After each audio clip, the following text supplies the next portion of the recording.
காவியம் 1000 மூலமும் உரையும். பாடல் 103. முத்திக்கு பாதை. மத்தியிலே நின்றுருளும் மணியாய்த்தானே மனிதரே ஆனாக்கால் ஆண்டு பாரும். சித்தியிலே இது சித்தி வருடம் ஒன்றில் சிந்திக்க இது மேலே நெற்றி ஏறும். பத்திக்கு இதுதானே முறை யோகம் பாரும் நெற்றி நடுநாம வழியே மார்க்கம்.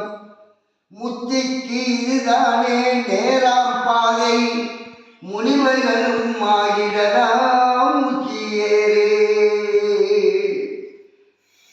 நடுவாக நின்று உருண்டு கொண்டிருக்கும் மணியில்தான் அனைத்து சூட்சமங்களும் இருக்கின்றது. மனதை அறிந்த மனிதர்களாயிருந்தால் உங்கள் மனதை அதிலேயே நிறுத்தி யோகத்தையும் தியானத்தையும் செய்து ஓராண்டு காலம் பாருங்கள்.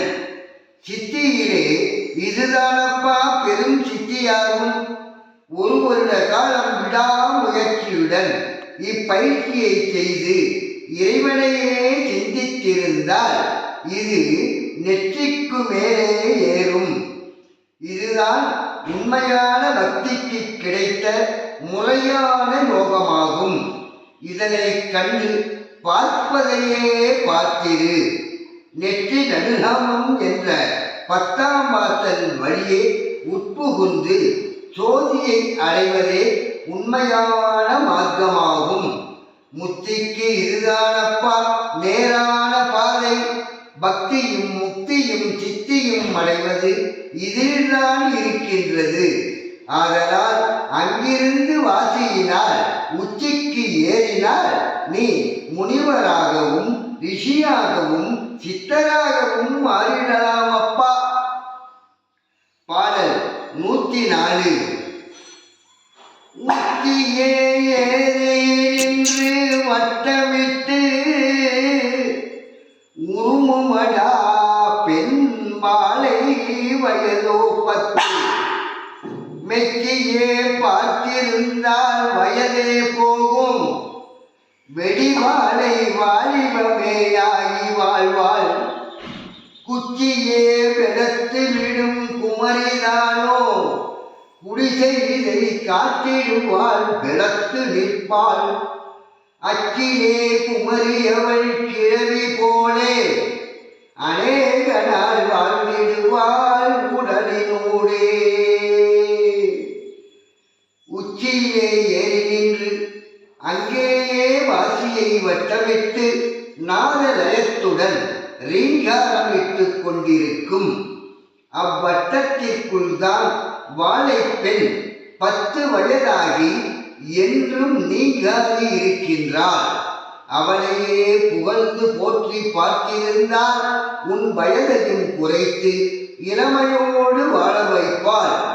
உன் உடம்பையும் வலுவாக்கி வாழை குமரி குடியிருக்கும் இடத்தையும் வலுவாக்கி மாற்றிடுவாள்.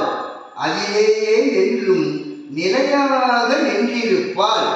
அச்சாகிய இடத்தில் வாழையாயிருந்து கண்ணே குமரியாக வளர்ந்து பின் மனோன்மணி தாயாகி உன்னை யமனிடமிருந்து காப்பாற்றி அநேக நாள் உன் உடலினூடே வாழ்ந்திருந்து இரவா நிலை பெற வைப்பவள்தான் வாழை. சக்திக்கு வீடு உடல். பாடல் 105. உடலினோடு வாழ்வதற்கு பிரியும் வாழை உத்தமைக்கு நம்மையன்றி வீடே இல்லை.